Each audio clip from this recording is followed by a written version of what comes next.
Electron বিন্যাসের অপরিণতি সম্পর্কে তোমরা সবাই জানো, কিন্তু আজকের ক্লাসে হচ্ছে আমরা দেখব কিভাবে শর্টকাটে ইলেকট্রন বিন্যাস করা যায়। ঠিক আছে, সো ফার্স্ট অফ অল যদি যাই আমরা যে কোনো একটা মৌল লোহার ক্ষেত্রে বিন্যাস দেখব কিভাবে করতে হয়। First of all 1s orbital, তারপরে 2s অরবিটাল, তারপর 2p, তারপর 3s, তারপর 3p। 3p পরে কোথায় যাবে বলতো?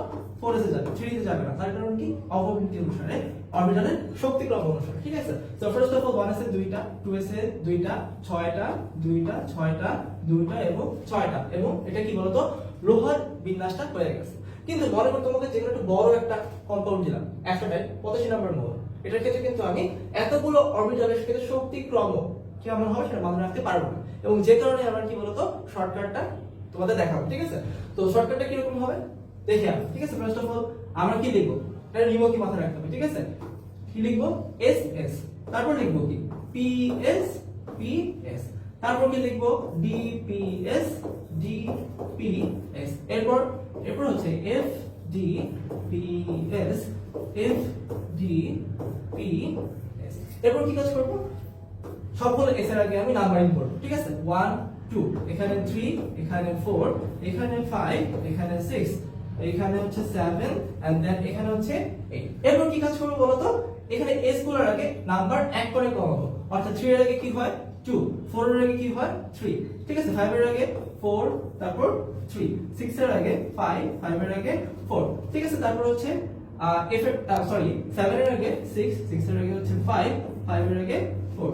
এরপর 8 এর আগে 7, 6 এবং হচ্ছে 5। এবং আমার হয়ে গেল এখানে কি বলতো সমস্ত বোর্ডের যে অরবিটালের শক্তি ক্রম সেটা হয়ে গেল।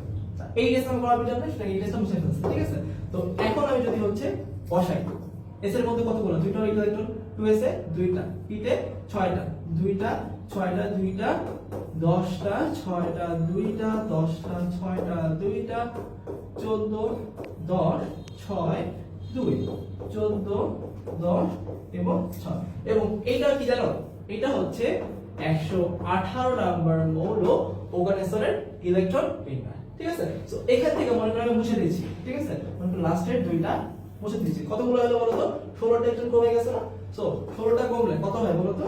16টা কমলে হয় হচ্ছে 102 102, এবং এটা হচ্ছে 102 নাম্বার মৌলের ইলেকট্রন বিন্যাস। অর্থাৎ আমি কিন্তু জানি না মৌলটা কি, কিন্তু তার কি করে ফেলছে বলতো বিন্যাসটা করে ফেলছে, এবং এটাই আবার কি বলতো শর্টকাট।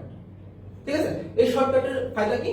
এটার মাধ্যমে যে কোনো মৌল, এটাকে দেখছিলাম কি 85 নাম্বার মৌল অ্যাসিডেন্ট বিন্যাস করতে গিয়ে আমরা কি প্যারা খাচ্ছিলাম, এখন কিন্তু প্যারা খাবো। তার কারণ কি কিভাবে করবো বলতো? এখানে লিখবো আবার আগের মতো S S P S P S, এরপর D P S D P S, এরপর F D P S F D P S, আগের মতোই সবকিছু 3 4 5 6 7 8। ঠিক আছে, সো হচ্ছে আমি কি করবো বলো দেখলে? ওকে, ও ইয়েস, 2 এর আগে 3, 4 এর আগে 3, 5 এর আগে 4, 4 এর আগে হচ্ছে 3, 6 এর আগে 5, 5 এর আগে 4, 7 এর আগে 6, 6 এর আগে 5, 5 এর আগে 4, 8 এর আগে 7 6 এবং হচ্ছে 5।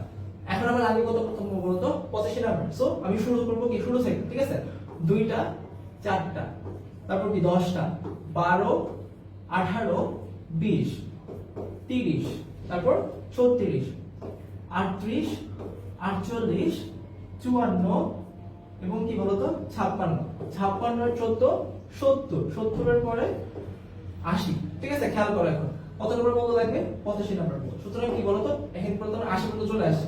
সো আমি হচ্ছে এগুলো সব মুছে দেব, সব মুছে দিব, এবং এইখানে যদি হচ্ছে আমি 5 দিই, তাহলে খেয়াল করো তো কতগুলো হলো? 85টা হয়ে গেল না? সুতরাং এটাই আমার কি বলতো 85 নাম্বার মৌল অ্যাসিডেন্টের ইলেকট্রন বিন্যাস। এবং এই নিয়মের মাধ্যমে আমরা যে কোনো মৌল, ঠিক আছে, সিজিএম এর ক্ষেত্রে যদি করতেছি আমরা এই সেম ভাবে S S P S P S D P S D P S. So FDPS তো লাগবে না বেসিক্যালি, বুঝতে পারতেছি, তার স্টিল হচ্ছে আমি মনে করি হচ্ছে করতেছি। ঠিক আছে, সমস্যা নেই।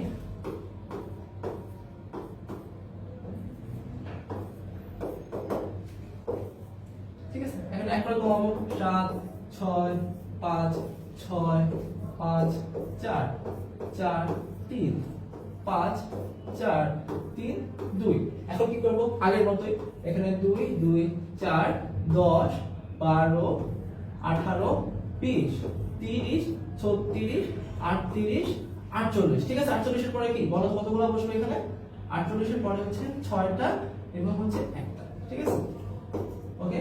সো বাকিগুলো কি একদম মুছে দেব, এবং এটাই কি বলতো 55 নম্বর হলো সিজিএমের ইলেকট্রন বিন্যাস। কতক্ষণ সময় লাগলো? 1 মিনিটের কম সময় না? এইভাবে 1 মিনিটের কম সময়ে আমরা যে কোনো মৌলের বিন্যাস করে ফেলতে পারবো। কিন্তু কিন্তু কিন্তু এখানে কিছু কিন্তু আছে। ঠিক আছে, কিছু মৌলের ক্ষেত্রে তোমার কি হয় বলতো ব্যতিক্রম বিন্যাস দেখা যায় না। মূলত তোমার ডি এবং এফ ব্লক মৌলের ক্ষেত্রে কি বলতো অর্থপূর্ণ এবং পূর্ণ অরবিটালের কারণে কি বলতো স্থিতিশীলতার কারণে তোমার বিন্যাসে ব্যতিক্রম দেখা যায়। মৌল কতগুলো আছে? 20 থেকে 21টার মতো। তো এক্সাম্পল দিয়ে রাখছি তোমাদের জন্য 3D অরবিটালের মতো দুটো মৌল, ক্রোমিয়াম এবং কপার। ছোটবেলা থেকে পড়ে আসতেছি আমরা, 9 থেকে পড়ে আসতেছি। ঠিক আছে, 4D এর ক্ষেত্রে কিছু মৌল আছে, তারপর হচ্ছে কি 5D এর ক্ষেত্রে কিছু মৌল আছে, এবং F ব্লকের মধ্যে কিছু মৌল আছে। এগুলোর ক্ষেত্রে কি দেখা যায় যদি আমরা একটু রিক্যাপ করি, যেমন ক্রোমিয়ামের ক্ষেত্রে কি হওয়ার কথা বলতো 3D4 হওয়ার কথা, এটা কি হয় বলতো 3D5 4s1। তারপর কি এটার ক্ষেত্রে 3D9 হওয়ার কথা, কিন্তু হয় কি বলতো 3D10 হয়। ঠিক আছে, ঠিক সেম ভাবে এখানে যদি দেখি আমরা, দেখো 3D5 হচ্ছে বা 4D10 হচ্ছে, 4D10 হচ্ছে, তার কারণ কি বলতো ওই সেম কাহিনী। ঠিক আছে, সেম কাহিনী। অর্থাৎ এই সমস্ত মৌলের ক্ষেত্রে মূলত তোমার হচ্ছে D5 অথবা D10, অর্থাৎ কি অর্থপূর্ণ বা পরিপূর্ণ ডি অরবিটাল, অথবা অথবা F7 বা F14, অর্থাৎ অর্থপূর্ণ বা পরিপূর্ণ F অরবিটাল হওয়ার কারণে কি হবে বলতো তোমার স্ট্যাবিলিটি বেড়ে যায়, এবং যে কারণে তোমার হচ্ছে কি টোটাল 20 থেকে 21টা মৌলের মতো কি বিন্যাসে ব্যতিক্রম দেখা যায়। এছাড়া অন্য কিছু কারণ আছে, সেটা হচ্ছে আমাদের বেশি ইম্পর্টেন্ট না। তো ইম্পর্টেন্ট কোনটা ছিল বলতো আজকের ক্লাসে আমরা কি শিখলাম? আমরা হচ্ছে শর্ট ট্রিক্স এর মাধ্যমে যে কোনো মৌলকে আমরা 1 মিনিটের কম সময়ে বিন্যাস করে ফেলতে পারবো। ঠিক আছে, সো আজকের ক্লাসে এতটুকুই ছিল। তো হোপফুলি তোমাদের সবার অনেক বেশি ভালো লাগছে। যদি ক্লাসটা ভালো লেগে থাকে কমেন্ট করে জানিয়ে দাও। ধন্যবাদ।